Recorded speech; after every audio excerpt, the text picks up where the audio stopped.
السلام علیکم. السلام کیا کہنا چاہیں گے؟ لوگوں کو ڈرانے کی کوشش کی گئی کہ ہان کے ساتھ نہ نکلے، ہان کا ساتھ نہ دیں، لیکن آپ یہاں عوام کا جمع گفیر دیکھ رہے ہیں، کیا کہیں گے؟ میں نے کل بھی کہا تھا کہ پولیس رینجر کیا آپ نیٹو فورس کی بھی بلاؤ، عمران خان کا کوئی کچھ نہیں بگاڑ سکتا.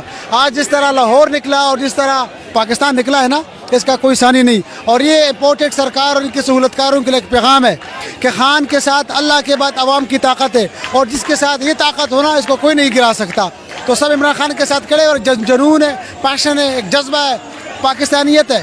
اور اللہ کرے کہ آج حق کی جیت ہو، رول آف لا کی جیت ہو، اور پاکستان کی جیت. جو کہتے تھے کہ عمران خان چھپ کے بیٹھا ہوا ہے، ان کے لیے کیا کہنا چاہیں گے؟ ہاں صاحب تو آج لاہور ہائی کورٹ میں وہ تو پورا سارے ٹبر چور نکلے ہیں، وہ اس کا جو توشخانہ میں سارا نکلا ہے، بیڈ شیٹ تک انہوں نے چوری کی. ان کو تو شرم آنی چاہیے.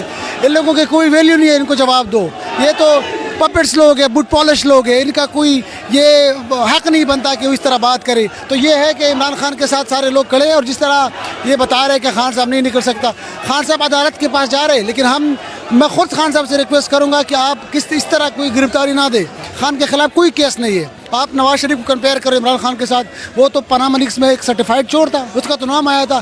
عمران خان کے خلاف کوئی ایسا کیس نہیں ہے کہ ہم سمجھیں کہ خان کو ہم خود ورکر جائیں گے خان صاحب کو کہیں گے خان صاحب جا کے گرفتاری دے دو، لیکن کوئی ایسا کیس نہیں ہے کہ خان کو گرفتار کرے.